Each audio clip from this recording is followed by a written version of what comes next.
ایک مسئلہ اور یہ بھی ہے کہ جمعیت علماء اسلام ہے یا اور جتنی ہماری تنظیمیں ہیں جو سیاسی سطح پہ کام کر رہی ہیں، تو میرے بار بار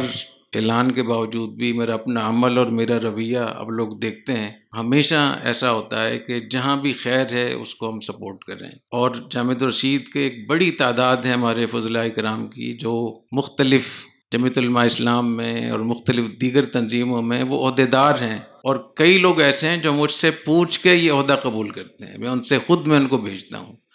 تو مولانا حق نواز صاحب کہاں ہیں؟ اچھا، تو مولانا حق نواز صاحب کے سر پہ ایک رومال مجھے نظر آ رہا ہے یہاں، اگر یہ 200-300 ہوتے میرے دل خوش ہو جاتا۔ میں تو یہ چاہتا ہوں کہ ہمارے جو فضلاء کرام ہیں وہ پیپل پارٹی میں بھی ہوں، پی ٹی آئی میں بھی ہوں، وہ فلاں میں بھی، تو جمعیت علماء ہمارے اپنی ہے، اپنی برادری ہے۔ تو قطعی طور پہ کسی بھی سطح پہ ایسی کوئی چیز یا نہیں ہے، نہ ہمارے کوئی سیاسی مفادات ہیں، نہ ہمیں یہاں کوئی ایسی نصیحت کی جاتی ہے۔ ہاں اتنا میں ضرور کہوں گا کہ ہمارے بہت سارے اکابر دنیا سے رخصت ہو گئے، اب بہت تھوڑے سے رہ گئے ہیں، اور یہ جو نسل ہمارے سامنے ہے 20-25 سال کی، اس نے کچھ دیکھا ہی نہیں ہے، اس کی کل دنیا وہ فیس بک کی معلومات ہیں۔ تو بہت غلط طریقے سے تاریخ کو مسخ کر کے دکھا دیا جائے تو بھی وہ واہ واہ کرتے ہیں، صحیح بات کہتے ہیں تو بھی اس کو اچھے کمنٹ کرتے ہیں۔ تو کم از کم صحیح بات تو لوگوں کے سامنے آنی چاہیے، لیکن سلیقے کے ساتھ اور ادب کے ساتھ۔ تو میری خاص آپ حضرات کو یہ نصیحت ہے کہ یہاں سے جانے کے بعد ایسی چیزیں پھیلائیں جس سے آپس میں قرب پیدا ہو، اتفاق و اتحاد پیدا ہو۔ اور افغانستان کے حوالے سے، خوارج اور ٹی ٹی پی کے حوالے سے، بی ایل اے کے حوالے سے جتنی جنگ ہو رہی ہے، یہ جنگ ہے۔ جنگ آپ جب جیت سکتے ہیں، لڑ سکتے ہیں، جب کہ آپ کلیئر ہوں، صاف آپ کو پتہ ہو کہ کون ہمارا دشمن ہے، ہمیں کیا کرنا ہے۔ اگر فوج کو کنفیوژن ہے، ان کو پتہ ہی نہیں چل رہا کہ مجھے لڑنا کس سے ہے اور میں صحیح بھی ہوں یا نہیں ہوں، وہ جنگ ہو سکتی ہے؟ سوال ہی پیدا نہیں ہو سکتا۔ تو جو ہمارے دشمن ہیں، اس میں اسرائیل ہے، اس میں انڈیا ہے، اور ان کے پشت پہ وہ امریکہ، یورپ کی بہت سی ادارے، بہت سارے جو پاکستان کی فوجی قوت اور ایٹمی قوت کو نہیں برداشت کر پا رہے، تو وہ اس کے پیچھے، ان کو کلیئرٹی ہے کہ ہمیں پاکستان میں فساد پھیلانا ہے، ہمیں ان کی معیشت تباہ کرنی ہے، اور جتنی معیشت کے مواقع ہیں ان کو ختم کرنا ہے، اور جتنے یہاں علماء کی عزت و اکرام ہے، جتنی یہاں تعداد ہے تبلیغی جماعت کی، مدارس کی، مذہبی جماعتوں کی، ان کو کسی ایسی چیز میں مبتلا کرنا ہے کہ ان کو لڑا دیا جائے، اور چھری خربوزے پہ گرے یا خربوزہ چھری پہ گرے، کٹنا کس کو ہے؟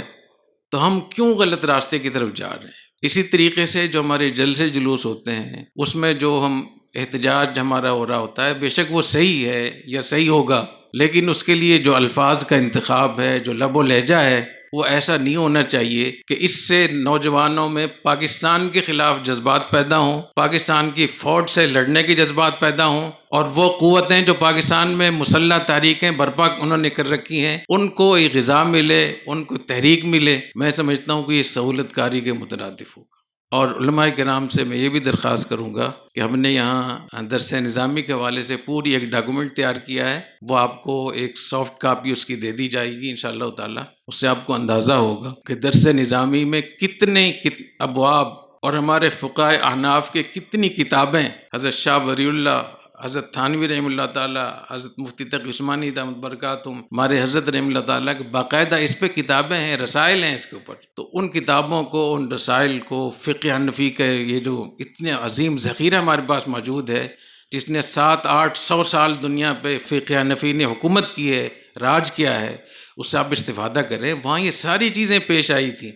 اور ان سب کو سامنے رکھتے ہوئے انہوں نے اصول بھی وضع کیے، جزیات بھی لکھی ہیں، فتاوی بھی دیے ہیں، پالیسیاں بھی بتائی ہیں۔ اگر آپ ان سب سے منہ موڑ کے آپ صرف فیس بک پہ ان نوجوان بچوں کے پیچھے لگ جائیں، یا اپنی پاپولیرٹی کے لیے آپ ایسی بات کریں تاکہ لائک زیادہ ملے، شیئرنگ زیادہ ہو، ریٹنگ زیادہ ہو، کمنٹس بہت اچھے ملے، اور اس کے بعد آپ دنیا کو بتا سکیں کہ دیکھیے میرے لائک اتنے ہیں، میرا پیج یہاں تک چلا گیا ہے۔ آپ کو معلوم ہے کہ ہمارے اکابر نے اصلاح نفس کا اور تزکیہ نفس کا بہت اہتمام کیا۔ جس زمانے میں ہمارے ہاں خانقاہیں بہت فعال تھیں، رائے پور کی خانقاہ تھی، حضرت گنگوئی، حضرت نانوتوی، حضرت تھانوی، حضرت حاجی صاحب مہاجر مکی رحمہ اللہ تعالیٰ، اور ان کے بعد ان کے جو شاگرد تھے شیخ الہند حضرت مولانا احمد علی لاہوری، امروٹ شریف کی خانقاہ تھی، بیر شریف کی، حالڈی شریف، دین پور شریف، کندیاں شریف. تو ان خانقاہوں میں جو علاج ہوتا تھا وہ کس بات کا علاج ہوتا تھا؟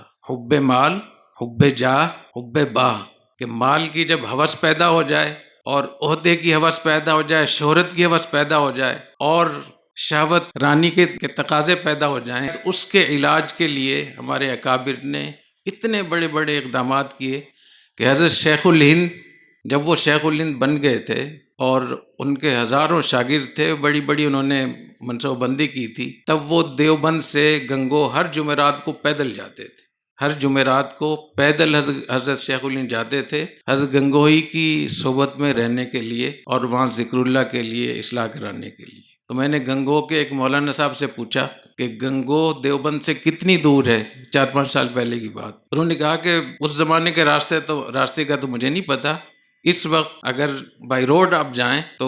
دیوبند سے گنگو 44 کلومیٹر ہے. اس 44 کلومیٹر کو کتنا مختصر کر لیں تو 30 کلومیٹر تو ہوگا نا. تو اتنا لمبا سفر پیدل جانا اپنے طلبہ کو ساتھ لے کر اور رات وہاں رہنا اور پھر وہاں سے واپس آنا جمعے کے دن، یہ اپنی اصلاح کے لیے جاتے تھے.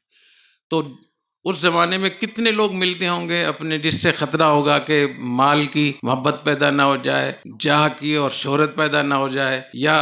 شہوت نفسانیت پیدا نہ ہو جائے. تو جو وہاں اس وقت کے بڑے بڑے اکابر کو پوری زندگی میں اتنے لوگ نہیں ملتے تھے جتنے آج ایک طالب علم کو اپنے فیس بک پہ مل جاتے ہیں. چھوٹے چھوٹے بچے جن کو ناک صاف کرنا نہیں آتا، ان کے پیج بھی آپ چلے جائیں تو 50,000، 1 لاکھ، 2 لاکھ، 10 لاکھ اور 2 ملین اور 3 ملین. تو کیا آپ کو ضرورت نہیں ہے اپنی اصلاح کی؟ خدا نخواستہ آپ مال کی محبت میں پڑ جائیں، آپ شہرت کے مریض ہو جائیں، آپ نفسانیت کے مریض ہو جائیں، تو آپ